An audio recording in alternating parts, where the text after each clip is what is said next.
할렐루야. 1월 13일 수요일 새벽 기도를 시작하도록 하겠습니다. 사도신경으로 우리의 신앙을 고백하시겠습니다. 나는 전능하신 아버지 하나님 천지의 창조주를 믿습니다. 나는 그의 유일하신 아들 우리 주 예수 그리스도를 믿습니다. 그는 성령으로 잉태되어 동정녀 마리아에게서 나시고 본디오 빌라도에게 고난을 받아 십자가에 못 박혀 죽으시고 장사된 지 사흘 만에 죽은 자 가운데서 다시 살아나셨으며 하늘에 오르시어 전능하신 아버지 하나님 우편에 앉아 계시다가 거기로부터 살아있는 자와 죽은 자를 심판하러 오십니다. 나는 성령을 믿으며 거룩한 공교회와 성도의 교제와 죄를 용서받는 것과 몸의 부활과 영생을 믿습니다. 아멘. 찬송가 440장 찬양하시겠습니다. 찬송가 440장입니다.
마태복음 1장 18절에서 25절까지 말씀입니다.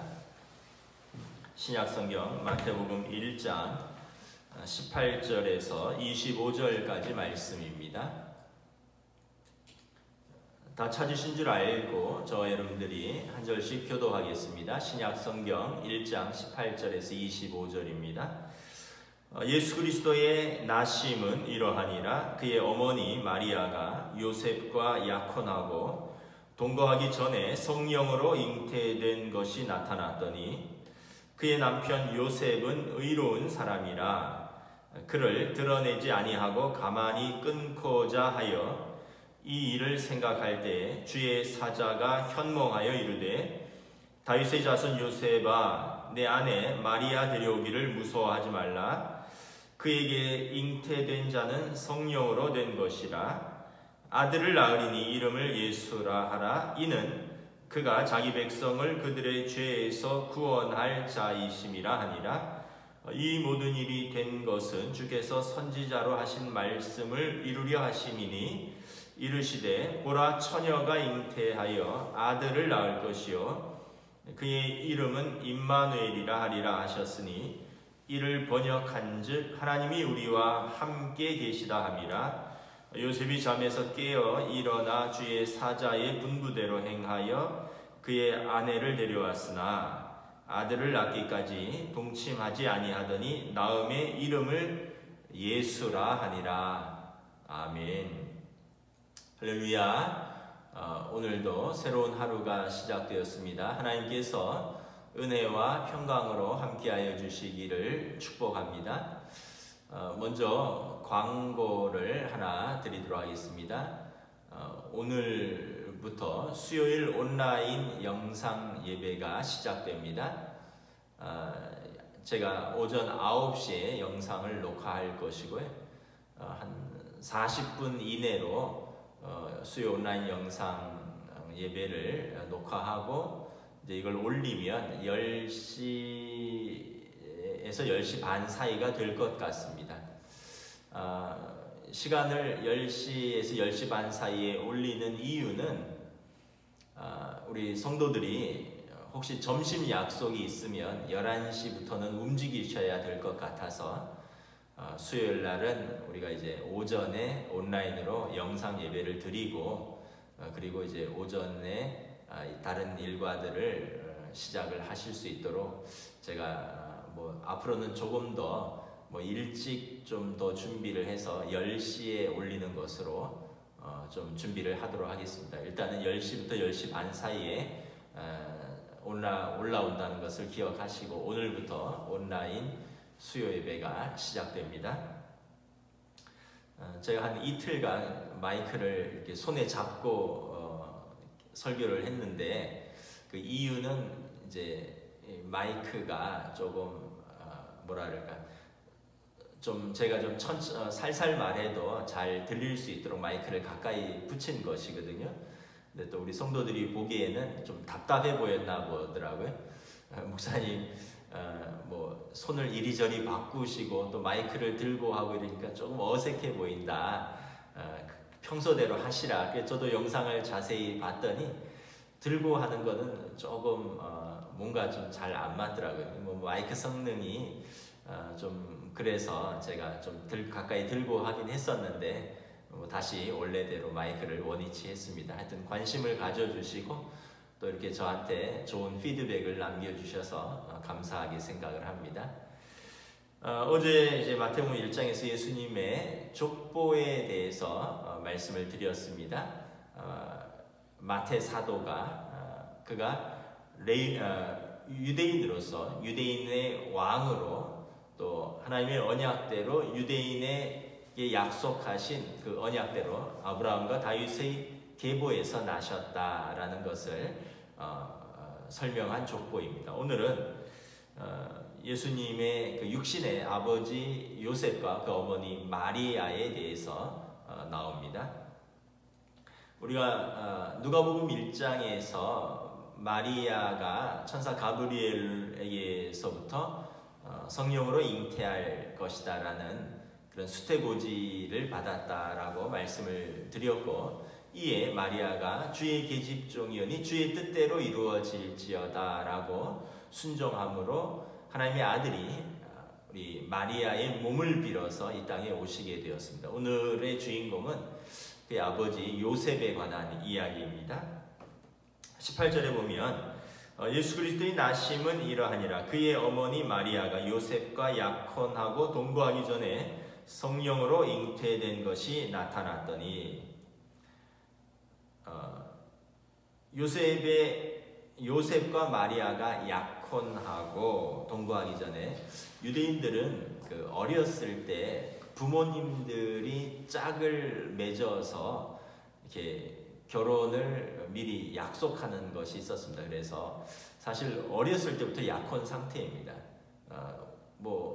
잘 아는 또 이웃집의 또 어떻게 보면 아들 딸들을 서로 부모님들이 서로 약속하에 결혼을 약속하는 거죠.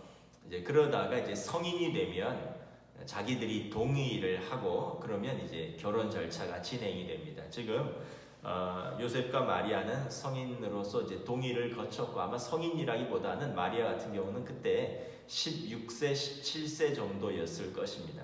본인들의 동의를 거쳤고 이제 결혼할 날짜를 준비하고 있었던 것으로 보입니다. 그런데 정식 결혼을 하기 전에 동거하기 전에 성령으로 잉태된 것이 나타났더니, 우리 성령으로 잉태된 것은 누가복음 1장에서 성탄 때 자세히 설명을 했기 때문에 더 말씀드리진 않겠습니다.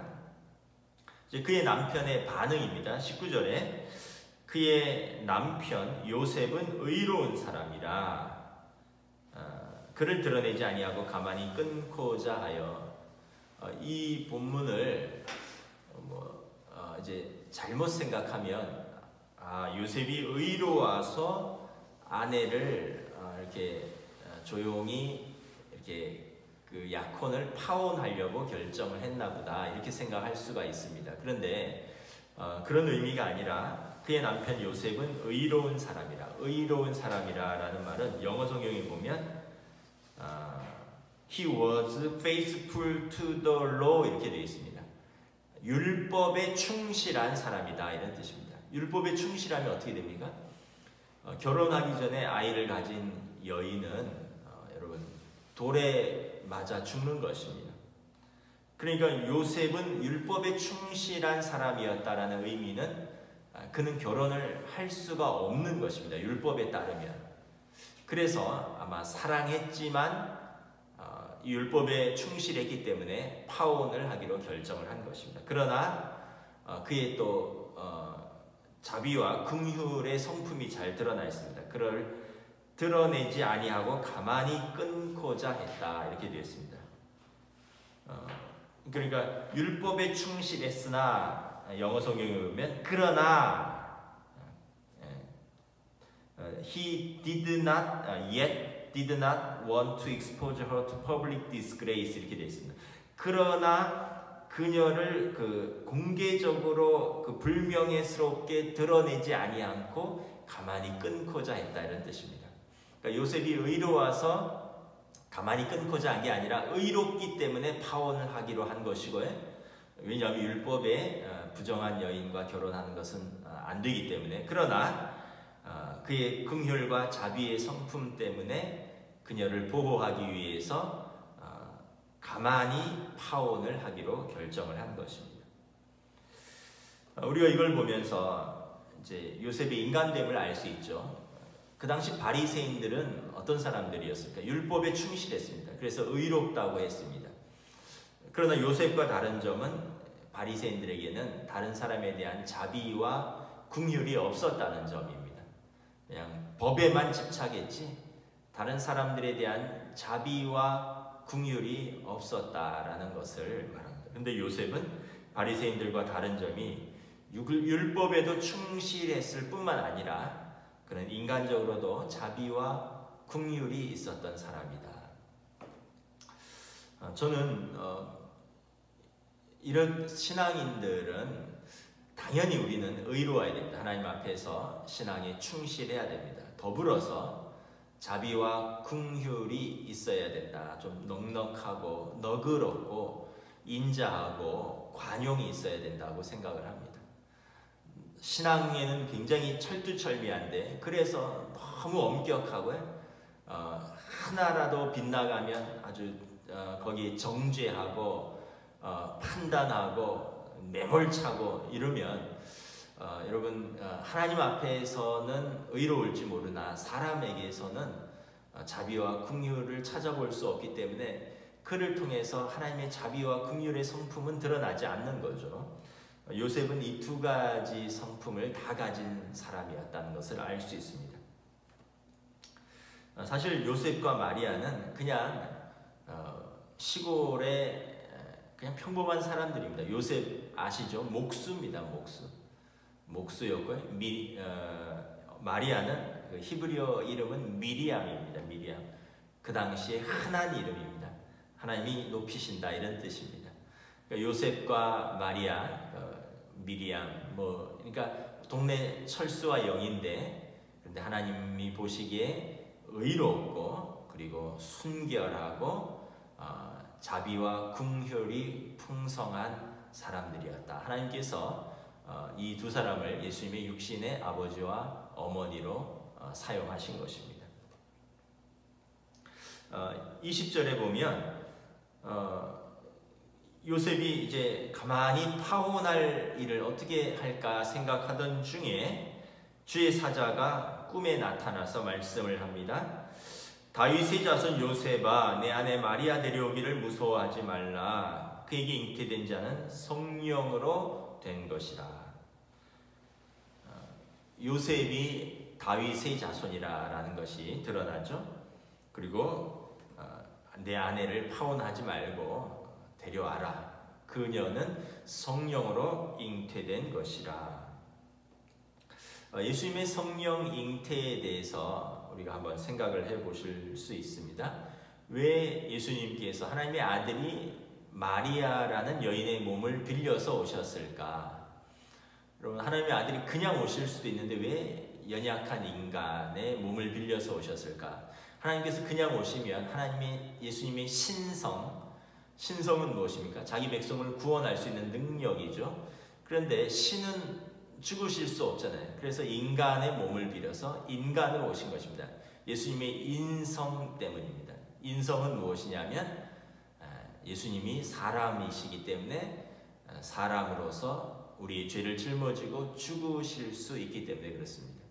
그래서 예수님의 인성 때문에 우리를 위해서 죽으시기 위해 사람의 몸을, 마리아의 몸을 빌어서 오셨습니다. 그러면 왜 요셉과 정혼한 마리아인가? 다윗의 자손이기 때문에 그렇습니다. 20절에 다윗의 자손 요셉아, 이스라엘 사람들에게 주신 언약은 아브라함과 다윗의 후손으로부터 메시아가 오시는 것입니다. 그래서 결혼을 해야지, 정혼을 하면 결혼을 한 것으로 약속이 됩니다. 그래서 그때부터는 그 가문의 일원이 되는 것입니다. 그래서 예수님께서 요셉과 마리아의 정혼, 그래서 다윗의 가문 계보를 따라오시는 것입니다. 그러면 왜 완전히 결혼한 부부인 요셉과 마리아가 아니라 정혼한 상태, 그러니까 결혼을 약속하고 당사자들이 동의한 상태, 아직 함께 살지는 아니한 상태인가? 라면 예수님께서 요셉의 육신의 자녀가 되시면 인성은 가지실 수 있지만 예수님의 신성이 또 침해가 되는 거죠. 왜냐하면 아브라함 이래로 아담 이후로 모든 사람은 육신으로 태어나면 죄를 유전받습니다. 여러분 히브리서 4장에 보면 그는 우리와 똑같으시되 죄는 없으시니라. 예수님께서 육신으로 태어나시지만 우리와 다른 점은 죄가 없으시다는 것입니다. 죄가 없기 때문에 죄인을 구원할 수 있는 것입니다. 여러분, 죄인이 어찌 죄인을 구원하겠습니까? 죄가 없으신 분이 죄인을 구원하시기 때문에, 그래서 예수님께서 다윗의 가문으로 오시기 때문에 요셉과 마리아의 정원으로 오셨지만 요셉의 자녀가 되면 안 되기 때문에 요셉과 마리아가 결혼 전에, 함께 살기 전에 동정녀의 몸을 빌려서 오신 것입니다. 이거 신학적으로도 저는 이해도 되고 설명도 되는데 여러분들이 다 이해되시고 설명이 되시는지는 잘 모르겠습니다. 한 가지 재미있는 말씀을 한 가지 드리도록 하겠습니다. 돌아가신 고 하영조 목사님께서 초창기에 연예인 교회에서 목회하실 때 한 젊은이가 목사님께 물어봤나 봐요. 다 이해가 되는데, 다 믿어지는데 동정녀 마리아의 그 잉태는 도저히 안 믿어진다. 그랬더니 그 옆에 있던 구봉서 장로님이 그렇게 말씀하셨다 그래요. 야, 이 사람아, 남편인 요셉도 믿었는데 당신이 뭔데 안 믿어? 이랬다 그러시더라고요. 그래서 그 얘기 듣고 한번 웃은 적이 있습니다. 여러분, 요셉은 참 의로운 사람이라, 그러니까 율법에 충실했지만 그는 또한 기도하는 사람이었고 천사의 말씀을 통해서 하나님의 뜻을 받아들였습니다. 21절에 아들을 낳으리니 이름을 예수라 하라. 이름에 예수님의 뜻이 다 있습니다. 예수는 자기 백성을 그들의 죄에서 구원할 자이십니다. 자, 여러분, 구원자라는 의미가 있고요. 예수님의 신성입니다. 자기 백성을 죄에서 구원하시기 위해서 그분이 대가를 치르셔야 합니다. 그가 죽으셔야 된다. 예수님의 인성이 다 포함되어 있는 것입니다. 예수님은 자기 백성을 죄에서 구원하시기 위해서 우리를 위해서 대속의 죽음을 지시러 인자가 온 것은 섬김을 받으려 함이 아니라 도리어 섬기고 다른 사람을 위하여 자기 목숨을 내어주기 위해서 이 땅에 오신 것입니다. 22절, 23절에 이 모든 일은 우연히 이루어진 것이 아니라 주께서 선지자로 하신 말씀을 이루려 하심입니다. 구약에 이미 예언된 말씀입니다. 23절에 보라 처녀가 잉태하여 아들을 낳을 것이요 그 이름은 임마누엘이라 하리라. 이것은 이사야서 7장 14절의 말씀입니다. 처녀가 잉태하여 아들을 낳을 것이요 그 이름은 임마누엘이라 하리라. 이 동정녀 잉태는 구약에서 이미 예언이 되었던 사건입니다. 신약은 구약에 의해서 조명되고 구약은 신약에 의해서 해석되는 것입니다. 신약과 구약은 연결되어 있고 구약은 신약의 그림자이고 신약은 구약의 실체로서 구약의 예언이 성취되는 것입니다.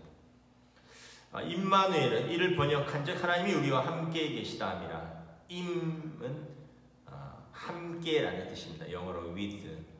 마누는 우리와 us라는 뜻입니다. 임은 엘은 하나님입니다. God. 임 함께 마누 우리와 엘 계시는 하나님. 우리와 함께 계시는 하나님. God with us. 예수님께서 이 땅에 오신 것은 우리와 함께 하시기 위해서입니다. 그러므로 여러분 우리가 어렵고 힘들 때 또 시험 들고 낙심될 때 또 절망에 빠질 때가 있을 것입니다. 그러나 그때도 여러분 우리와 함께 계시는 예수님을 기억하시기 바랍니다.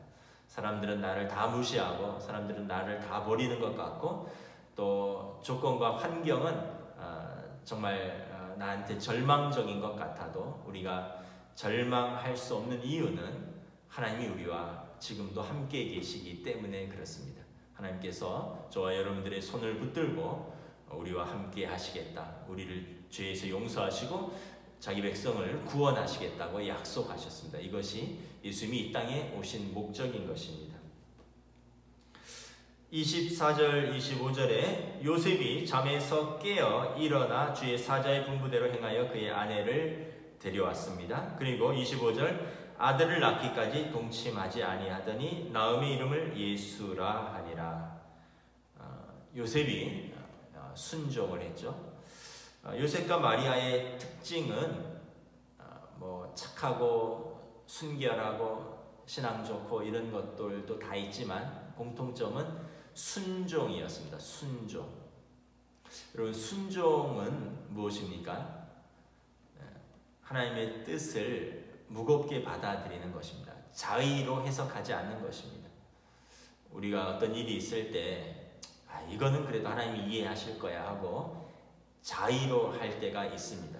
근데 여러분 하나님이 이해하셔서 우리를 용서해 주시는 것과 우리가 자의로 해석해서 하나님의 뜻을 왜곡하는 것은 좀 다르죠. 여러분 하나님께서 우리 사정을 다 아시고 우리 처지를 이해하십니다. 우리의 연약함도 아십니다. 그래서 우리를 용서하시고 이해하시고 용납하시지만 우리가 알아서 이것은 하나님께서도 이해하실 것이다 하고 자의로 하면 하나님의 뜻을 왜곡하는 것입니다. 순종은 우리가 하나님의 뜻에 합당하게 살려고 애를 쓸 때 하나님께서 우리를 기쁘시게 받으시고 우리를 통해서 하나님의 일을 이루시는 것입니다. 오늘 요셉과 마리아가 사실은 두려움이죠. 이 일은 마리아도 그렇고 요셉도 그렇고 여러분 어떤 보통 사람이라면 이것을 받아들이기 어려웠을 것입니다. 보통 사람이라면 여러분 뭐 마리아를 뭐 쥐잡듯이 잡았을 겁니다. 누구 애냐부터 시작해서 또 심하면 이제 뭐 처갓집 가서 장인 장모한테 그냥 난리치고 뭐 그리고 이제 율법에 의해서 명예살인 이제 돌로 쳐서 죽이고 자기가 그 깨끗하다는 게 밝혀져야지 요셉도 마리아를 파혼하는 것이 정당화되고 그리고 요셉도 다른 여인과 결혼하는 것이 합당할 수 있거든요. 근데 이제 이것을 명확하게 밝히는 것이 사실은 의로운 것입니다. 그래야지 자기도 의롭고 그래도 자기도 이제 다시 정상적으로 결혼을 할 수 있으니까. 근데 요셉은 이 모든 것을 받아들였습니다. 마리아도 그렇고 두려운 상황, 이해 안 되는 부분들도 있지만 우리를 통한 하나님의 뜻이 있다라고 믿고 그들이 순종하며 받아들인 것입니다. 만약 요셉과 마리아가 상황을 받아들이지 못하고 의심과 두려움으로 거절했다면 어떻게 되었을까? 아마도 하나님께서는 순종하는 다른 사람의 요셉과 마리아를 선택하셨을 것입니다. 다윗의 자손 중에 하나님을 경외하는 의로운 사람, 그리고 순결하고 무엇보다 하나님의 뜻을 순종하는 또 다른 요셉과 마리아를 찾으셨을 것이라 저는 믿습니다. 그러나 이 두 사람이 하나님의 뜻에 순종했기에 두 사람을 통해서 예수님께서 그들의 가정에 오실 수 있었던 것입니다. 말씀을 마치겠습니다. 여러분, 신앙생활은 의존과 순종입니다. 하나님을 의지하는 것이고요. 그렇기 때문에 그분께 순종하는 것입니다. 의존과 순종이 신앙생활입니다. 여러분, 내가 임의로 행하고 내 뜻대로 행할 것 같으면 하나님이 필요가 없죠. 하나님을 온전히 의존하고 하나님께 순종할 때 하나님께서 우리를 하나님의 뜻대로 선하게 인도하실 것입니다. 오늘 하루도 여러분 주님과 동행하는, 하나님이 우리와 함께 하시다 동행하시는 복된 하루가 되시기를 주님의 이름으로 축복합니다. 기도하겠습니다. 주님의 은혜를 감사합니다. 오늘 마리아와 요셉의 결혼을 통해서 또 그 두 분의 가정을 통해서 예수님께서 오십니다. 참으로 마리아는 하나님 앞에서 순결한 여인일 뿐만 아니라 하나님의 뜻에 순종으로 자신을 내어드렸던 여인입니다. 요셉은 의로운 사람, 율법에 충실할 뿐만 아니라 그는 자비와 긍휼이 넘치는 인애와 사랑이 풍성한 사람이었고, 더불어서 그는 하나님의 뜻에 순종할 줄 아는 사람이었습니다. 이러한 두 사람을 통하여 예수님께서 하나님의 아들이 그 가정에 오실 수 있었습니다. 오늘 또 우리가 말씀을 묵상하면서 우리의 신앙생활, 또 우리의 인격, 우리의 사람됨됨이, 그리고 우리가 다른 사람을 대하는 태도, 그리고 우리가 하나님 뜻에 순종하는 것에 대해서 다시 한번 깊이 묵상하고 우리가 또 순종해야 할 부분은 무엇인가 하나님 앞에 순종하는 하루가 될 수 있도록 주여 인도하여 주시옵소서. 감사를 드리오며 우리 주 예수 그리스도 이름으로 기도드리옵나이다. 아멘. 하늘에 계신 우리 아버지, 아버지의 이름을 거룩하게 하시며 아버지의 나라가 오게 하시며 아버지의 뜻이 하늘에서와 같이 땅에서도 이루어지게 하소서. 오늘 우리에게 일용할 양식을 주시고 우리가 우리에게 잘못한 사람을 용서하여 준 것 같이 우리 죄를 용서하여 주시고 우리를 시험에 빠지지 않게 하시고 악에서 구하소서. 나라와 권능과 영광이 영원히 아버지의 것입니다. 아멘.